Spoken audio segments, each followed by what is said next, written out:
I'm Jacob Lee. I'm with the Google Code open source project hosting team, and I'm going to be talking about the Mercurial distributed version control system and how we got it to run on Google infrastructure.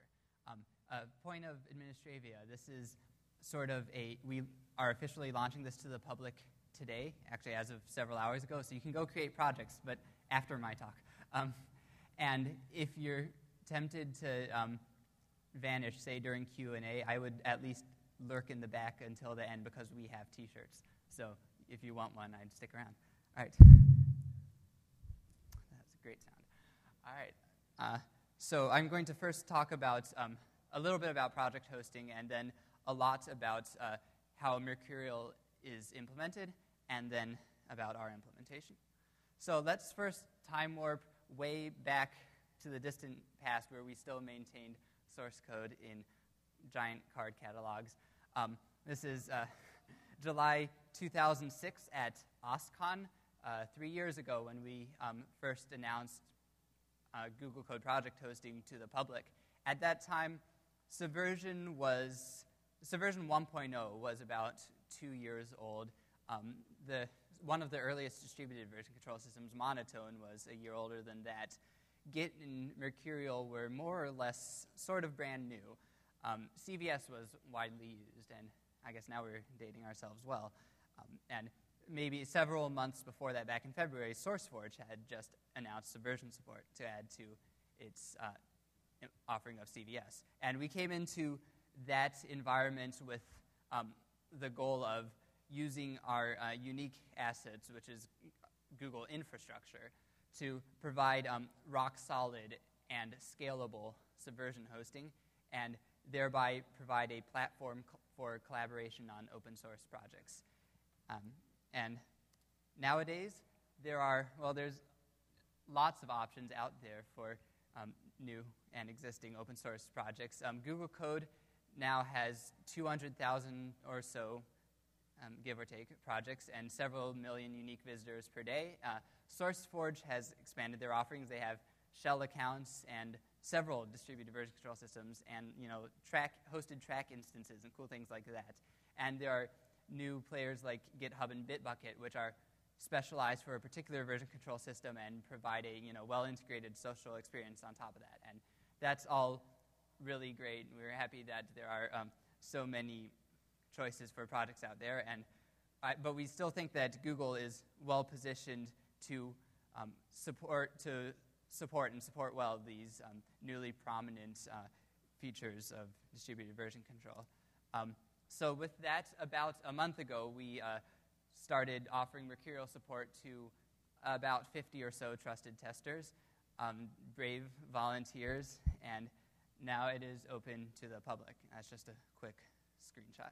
So why did we choose Mercurial? This was a source of many great discussions. It was sort of entertaining if you like angry people. So, why would we choose Mercurial and not Git or Bazaar or many of the other systems shown on the previous slides? Any individual might have personal reasons to like one or the other. If you were to grossly overgeneralize, you might like Mercurial's simple orthogonal workflow. You might like Git's ability to do almost anything. Our decision was primarily technical and sort of unique to our situation. Mercurial has a really fantastic wire protocol that is over HTTP, and that is what Google is built on. Almost everything we do is HTTP, with a handful of exceptions like Google Talk, which is Jabber, XMPP. So that's something that was sort of unique to Mercurial. That is a definite. It makes it a very good fit for our infrastructure. That is the only stupid keynote transition I'm going to use in this whole presentation, but I had to because it's a flame war. And it's the point where people were starting to evade our +1 filters that we decided to make that issue read-only. Right? Okay. So if you're not familiar with, first of all, how many people here use on, say, a day-to-day or at least weekly basis version control? That's good. That's really good. If your hand didn't go up, you should consider it is an investment that pays itself in spades in time. So how many people use distributed version control? Nice, nice. All right, how many people use Mercurial? Pretty good. Git? All right, fight? All right, okay. I stole that joke from Fitz and Ben, thanks. All right, so if you're not familiar, the basic workflow is you've got your, instead of being on some server somewhere, you just have your repository sitting on disk. You initialize it, you hack a bunch, and then when you feel you have a coherent change, that say like a single patch that you would mail out, then you just commit that, hack some more, and commit that, and you keep doing that. You build up your list of changes, and when you feel that you have something to share, which hopefully, if you attended Ben and Fitz's talk, is relatively early, then you push it out to some public URL. And then some other random person can come and clone it, and they get a copy of your repository with complete history locally on their disk, and they hack a bunch, and they can do their own commits, and they have something to share back to you. They push to their server, and that their changes are in red there. And then, meanwhile, you've done some more hacking, and then at some point you decide, oh, hey, so-and-so just emailed me with a cool feature. I'll merge it back in. So you get it from their repository, and now all of a sudden you have, at the front of your repository, you have a change and they have a change, and then you merge them in, and hopefully there are no conflicts, and then you have your the tip of your repository, the single front point of history. And merging is something that is really scary, historically at least. You just don't know what crazy state the code will be in when you are done. That used to be the case, and one advantage of distributed version control is that this is something that happens all the time, pretty much any time you integrate a change that someone else did simultaneously with you, and it's relatively pain-free. So the other advantages is everyone, this person who submitted the change doesn't have to be a core contributor to be able to use the same tools that I do and have their own to keep track of history and so forth. And you can do this, so these two repositories can be totally equal, or your social structure might be set up so that one repository is considered central. You might have several central repositories, some more bleeding edge than others, but you're not constrained by technical limitations for how you choose to structure your repositories. And if you've tried to do things like sync from one repository to another in Subversion, it's sort of a pain. So this solves that problem well too. So moving on to how does Mercurial actually implement this. So the first thing to note is that this repository here is not a linear list of changes. It's a graph. Specifically, it's directed acyclic graph. Internally, Mercurial might present to you a numbered list of changes, but those numbers are totally specific to your repository. Someone who integrated their changes in a different order might have different numbers. So when we were actually talking to other people, we identified changes by a unique identifier that happens to be the hash of some state of the repository. So we've got this graph here. Each node in the graph is a change set, a single patch, and the edges in the graph are ancestry relationships. We identify a change set by the hash of its contents, and the contents are enough to uniquely identify the change set. It is, the log message, the user, the date, a pointer to the manifest, which has the list of files, and the parents of the change if it is not the first one in your repository. So that's kind of a key point, because that means two changes that happen to touch the same file and have the same message, they're still they're still unique because their parents, which are different, are included as part of the hash. And so that means, because of all this, a single change set is entirely immutable. And this is a difference from other systems like Git.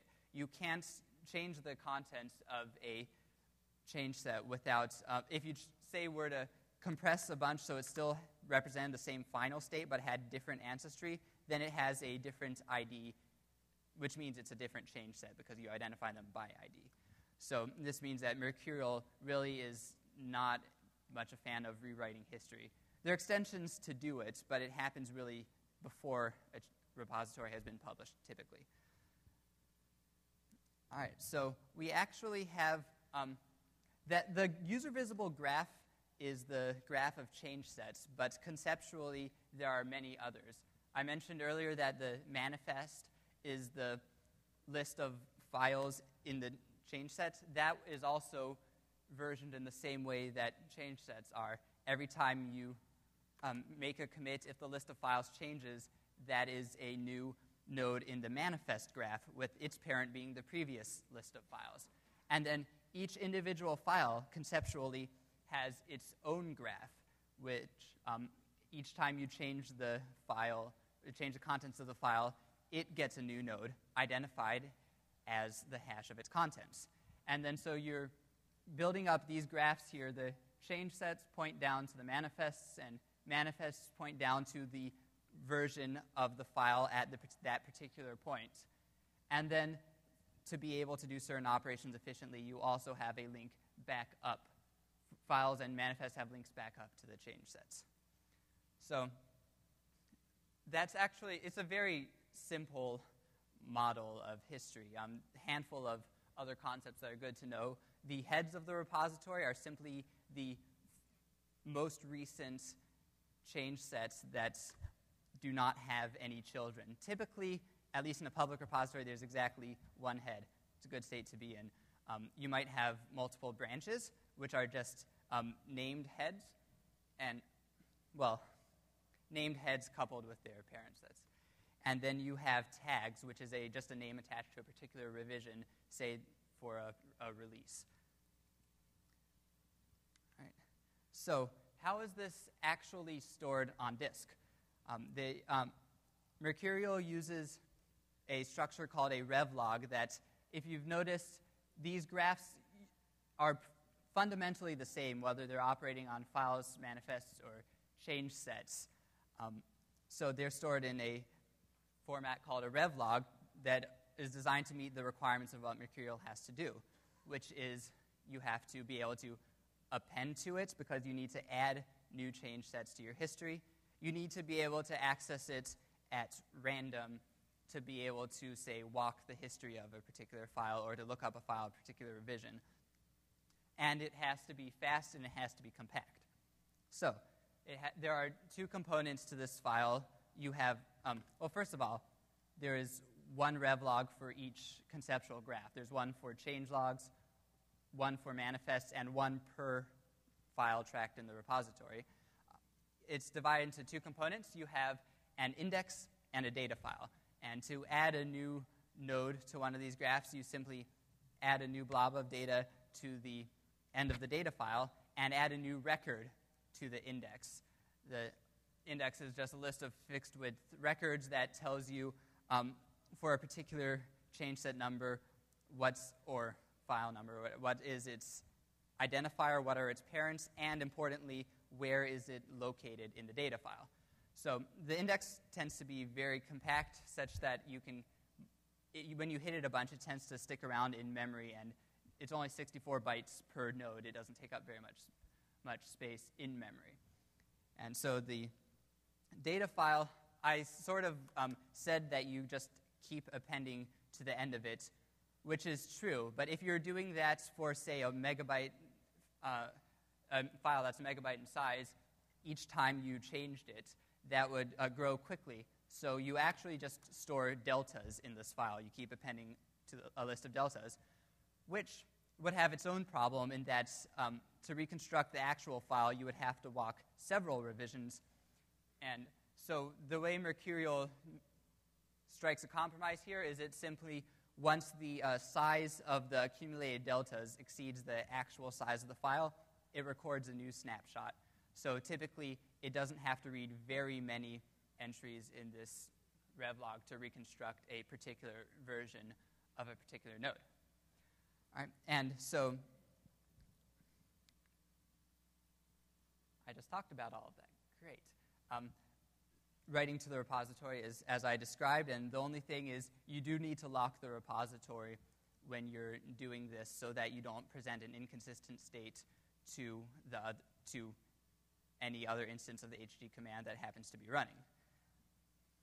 All right. So when to say make a new commit to the repository, we lock it, and we compute the list of modified files, which it has to be locked during that, and we show we invite the user to type in a log message, and then we write a new list of files, and then the new manifest, and then the new change set. We go in that order to make rollbacks easier in case the user cancels at some point.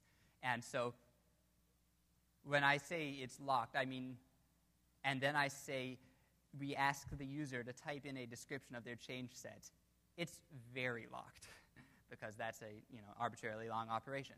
So this is only a write lock. So you can still read the repository while this is going on. But it's very much, one operation at a time one write operation at a time on this repository. So those are all things that are just happening on disk, which is great. It's really fast, and you can do it on an airplane. To actually exchange with other people, the network options we have to do are pushes and pulls. That's how we exchange fragments of our repository, or more typically the whole thing, with other people.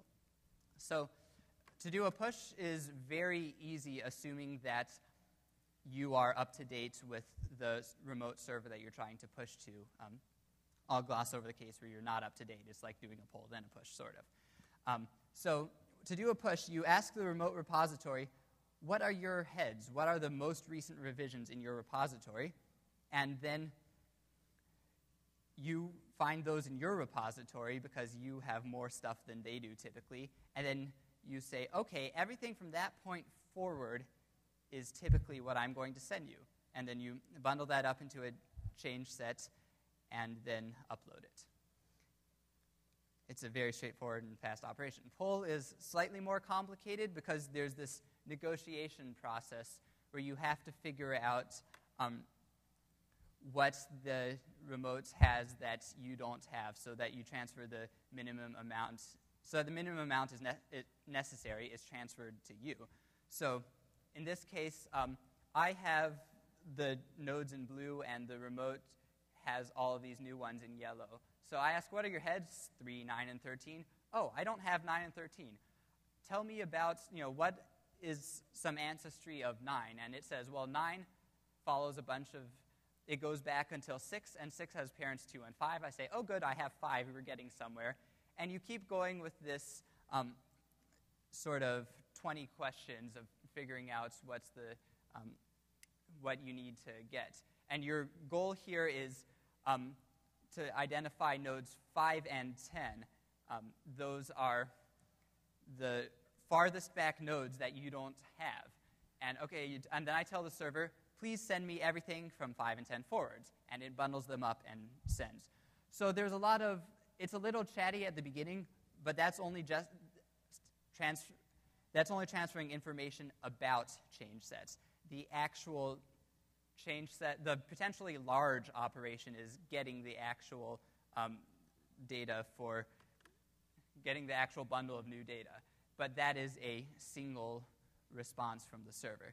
So that is something this is what I am referring to when I say that it is well designed for our infrastructure, as I'll get to. All right, so how does our implementation, what did we have to do to get this running? Well, so there's good news and bad news about the way Mercurial is set up and how we're set up.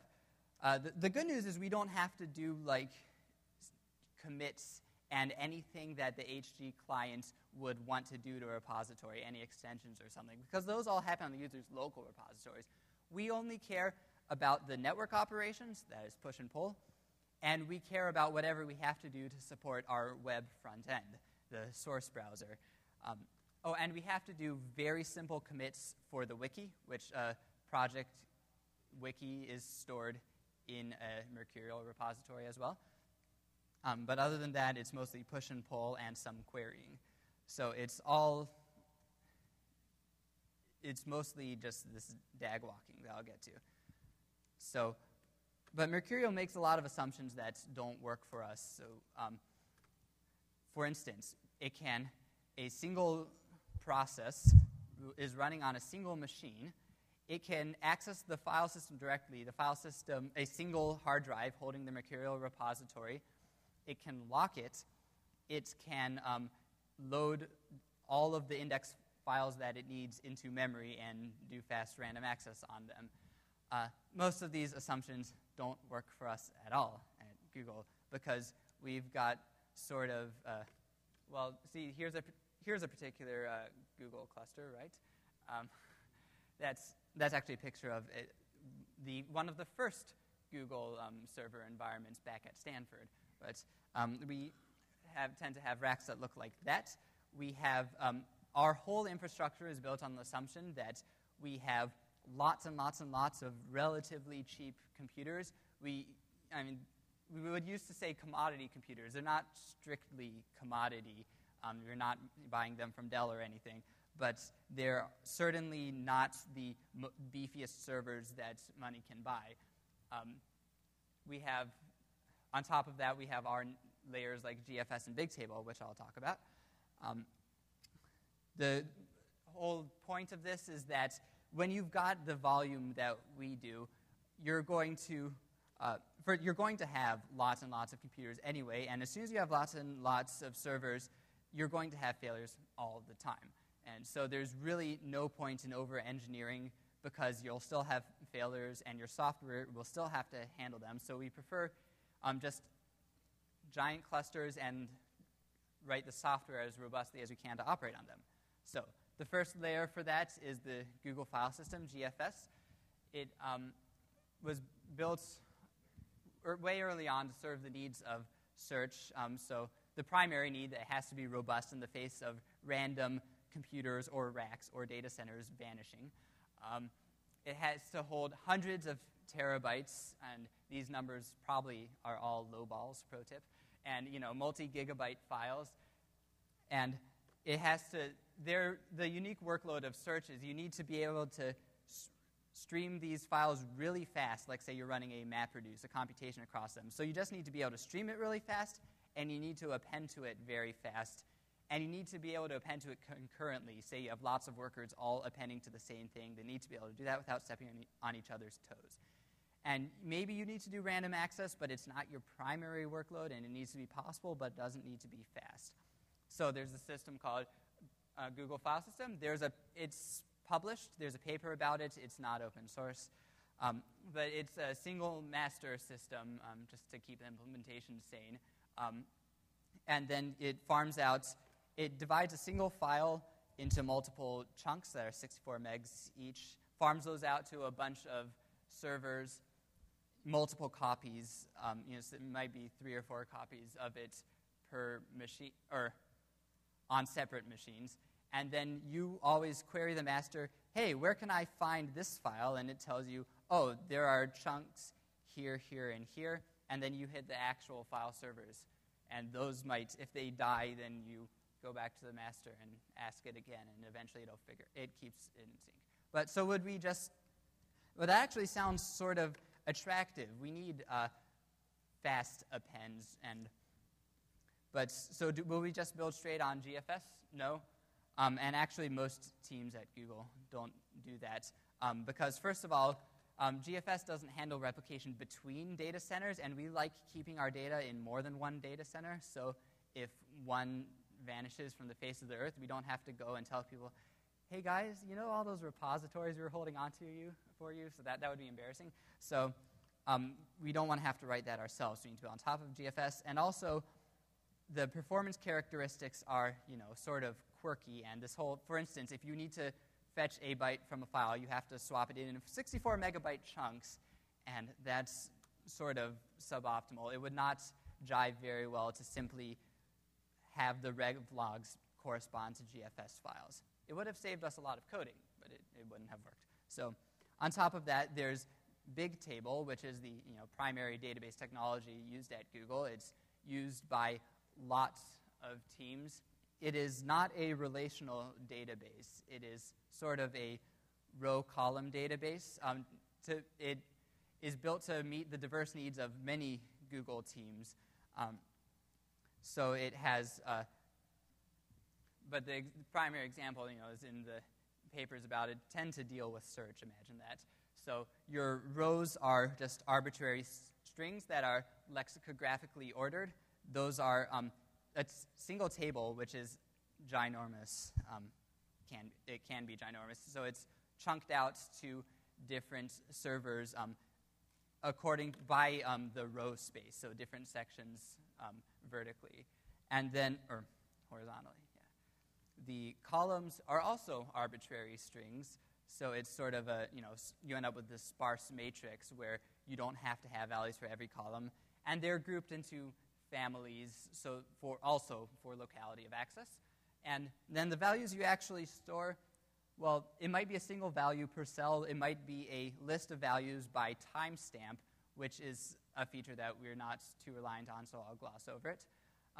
And the actual values you store are opaque blobs. There's no sort of, referential integrity or SQL-like thing going on here. You're just storing blobs in this. And now that it's open source, we can talk about this. These blobs often are protocol buffers. All right. So the operations that you do, you look up by a particular row and column name. You might scan a set of rows, and you might, of course, write to it. And you have the ability to lock a particular row to write values into it, which is important. We care about that. And this also, it's not open source, but there's a paper about it, and the Hadoop project from Apache, I believe, has an open source implementation of a BigTable-like system. So BigTable is what we would like to build on. It's widely used inside Google. So it turns out that we've got all these things indexed by hash. That is a very good match for BigTable, which we can treat essentially as a giant hash table with some other features. So those change sets that we identify, these nodes in the graph, which might be change sets, might be particular versions of files, we store those in our row space identified by this hash, by the repository name, and by what kind of node it is. The C there is for change sets, the M is for manifest, F is for files, and if it's a file, it's also identified by what's its path. So this, because as I mentioned, these are sorted lexicographically, so this has the advantage, and they're split into tablets where each where rows that are close together are likely to end up on the same machine and can be accessed very efficiently together. So all the change sets for a single repository end up next to each other lexicographically. Same with the manifests, same with the different versions of each file. And then, so the values that we store split up into these column families here. So for files, we store the contents of the file, obviously enough. We actually fragment them because there are row size limitations in BigTable, but we can still retrieve those linearly by row. And then for manifests, we just store the list of files, and for change sets, we store the change contents, the log message, and so forth, just basic data and metadata. And so that's all just the raw contents of the graph that we throw into the table. And so I actually identify a single repository. We have its own row, indexed by repository name, and it has simply the list of heads that refers back to the change sets stored in the table. So that which is enough to uniquely identify the current state of the repository. So for the operations that we actually want to do and why they are efficient, this is, first of all, to clarify, this is, when I say push and pull here, this is all from the client's perspective.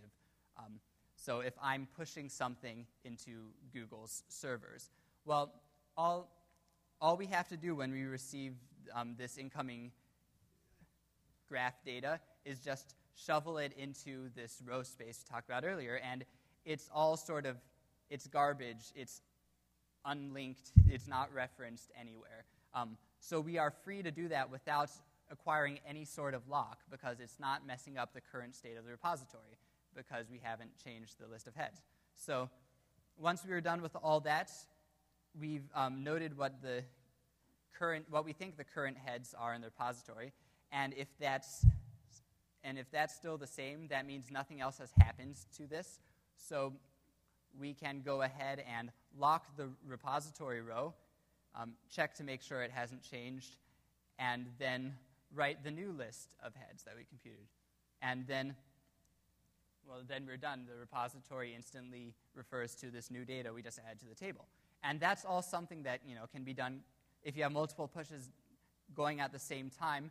They pretty much all succeed, and they all happen in parallel. One of them will win for this actual very small write at the end for the repository row, and the other one will have to do a little more computation before it can update that row again, but it still gets to succeed. Now, if the client is pulling from us, we have to answer that game of 20 questions that I described earlier of the repository, of the client asking us, well, what do you have? And so that is mostly just tracing back the history of the repository in this table. We look up a change set, we look up its parents, keep going until we find the information the client wants. And then once the client has identified, okay, I want you to send me everything from these two changes forward, then we can get the actual change set contents from the table and then stream those out to the client. That is, so at the beginning there's some graph walking, but to actually read the change sets and build up this bundle, that is something that we can rely on BigTable's parallelism to just, we basically can send them out to the client as fast as we can read them. And then the last major operation we have to do is for the source browser, the graphical front end that we've written. And that is things like getting the next and previous revisions of a file and getting the history, or at a particular path, getting the next and previous revisions, getting the contents of a file at a particular revision, that sort of thing. That is all just graph walking, so it's, well, we'll get into the performance of that. The results that we got, well, there's a lot of optimizations that we can do that are, or really that BigTable does for us. The thing we need to avoid is doing a sequential read or write, which is ask BigTable for something, wait for an answer, ask it for something else. Because Mercurial is sitting on a local file system, it can do that very quickly, and it's typically, it'll all be in memory. And for us, that is maybe a, 20 millisecond round trip each time. So our goal is to let BigTable do the concurrency. We throw all of our, if we have writes we can do in parallel, we throw them into a pool and wait for all of them to finish, and BigTable gets back to us eventually. Same with reads. And then we do a little bit of pre-computation to minimize this graph walking for things that we know the client is going to ask us. It's going to ask, hey, for this particular node that I don't have, what is the farthest back node before a merge? Because that's a single line of history that it's going to want to investigate further. So that's the sort of thing we can pre-compute because it's all in the past and it's guaranteed never to change. So we can just store it when we do the writes. So the actual results we get from our implementation, when the client is pushing to us, that is ridiculously fast. We just accept data and writes into the table, and because there are many, many machines involved here, this can happen way faster than an actual file system write. The pull, that negotiation process at the beginning is still a certain amount of synchronous reads where we have to wait for an answer, and that's something that's even, we can't do anything about a lot of those round trips. So even at the best case, once we're finished optimizing our implementation, we might still be, say, twice as slow as Mercurial because of the difference in architecture. And then for the source browser, we're very fast for certain operations.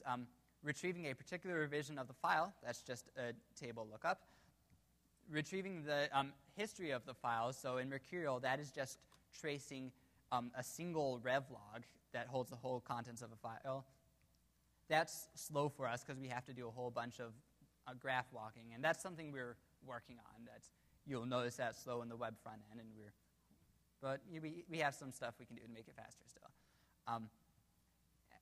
But overall, though, so those numbers for a single repository also hold true for however much we want to serve. a single job running in a data center, we can serve hundreds of queries per second on the source browser across all sorts of repositories. And for the pushing and pulling, we can do tens of megabits per second from the single job, which is rather fast for a Python program on a single computer. So as we don't run into things like lock contention as much as you would if you had the stock Mercurial server trying to do that sort of thing. So the lessons we can learn from this is, engineering, it's really about trade-offs, and there are things that the design goals very much affect the end product. Our design goal is that if the entire project hosting ecosystem, if all of Google Code decided to switch their projects today to Mercurial, we could handle it maybe by throwing a couple more computers at it, bring up a couple more jobs, and we can handle the traffic fine. But at the same time, that involves a lot of when you're sharding things across computers like that. There are certain operations that you're not going to be able to do as fast as if you just had a single process talking directly to disk. So that is the scalability there will always have a price. So that's something that when you're starting to design a system, these are the things you need to keep in mind. And one more cool thing that we have, I think that's a Lego clone army, I don't know. But so you notice that, we'll go back to this,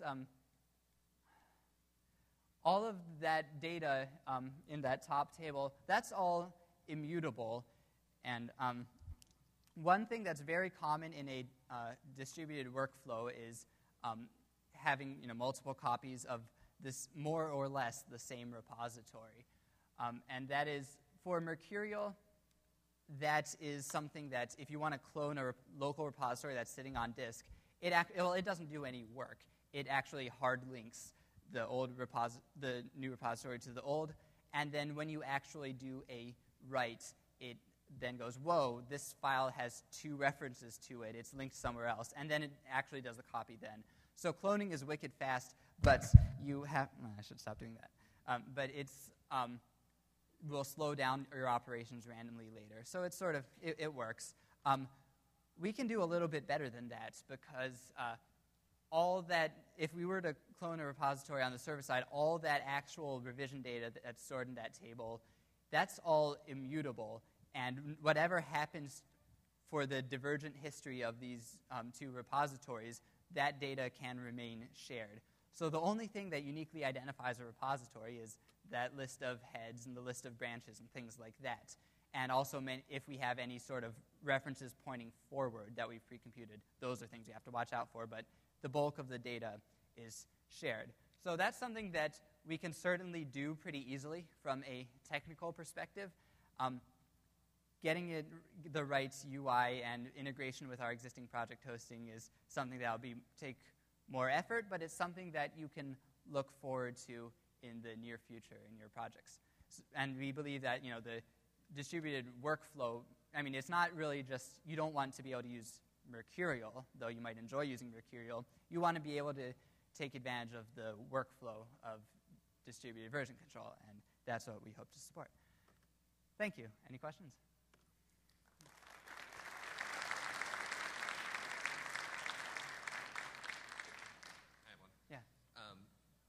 Kind of unrelated, but we are always looking for ways to let our graphic designers store big Photoshop files.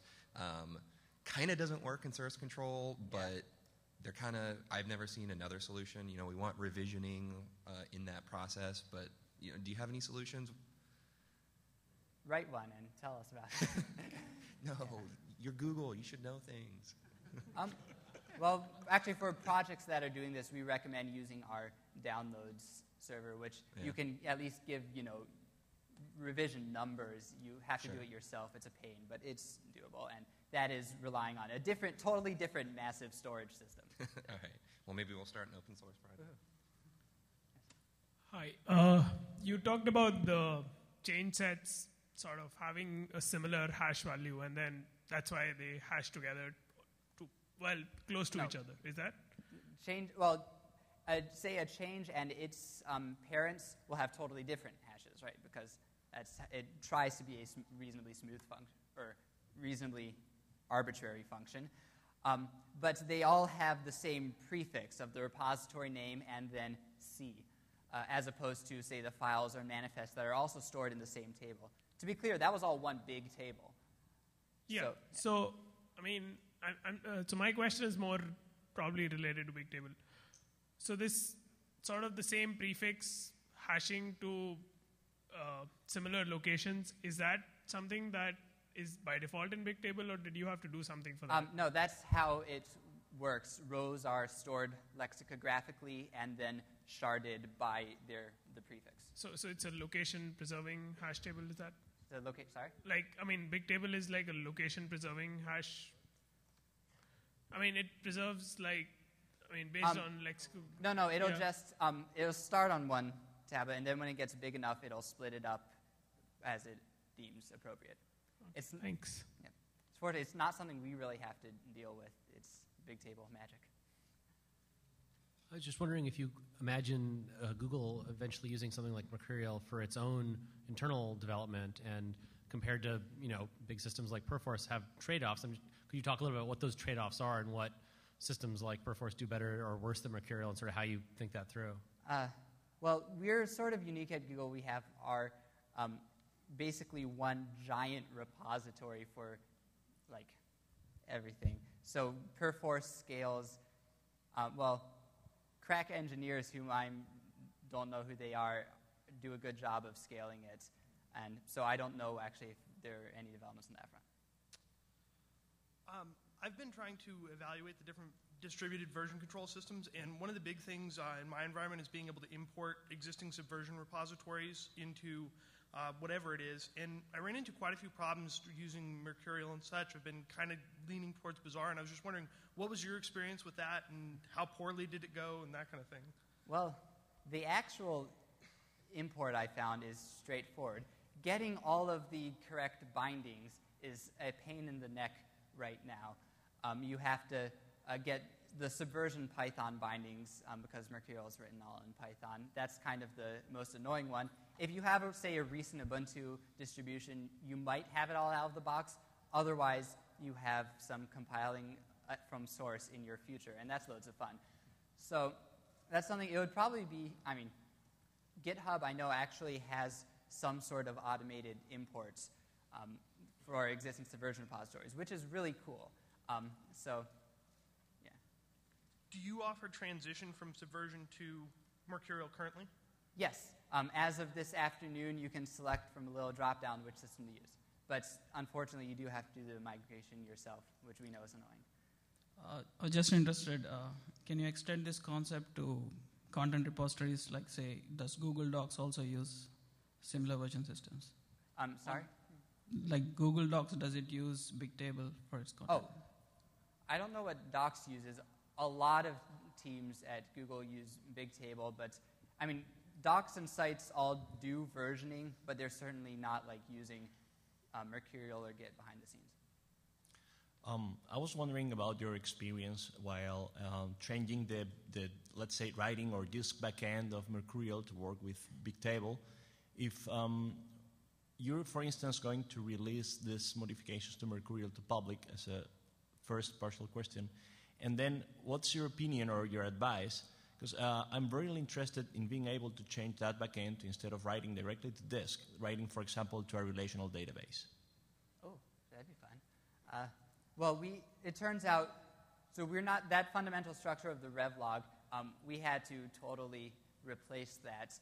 And that's sort of the bulk of the interesting operate. That coupled with us only dealing with the network operations means we use a little bit of, say, like the parsing code, but most of the actual implementation is internal.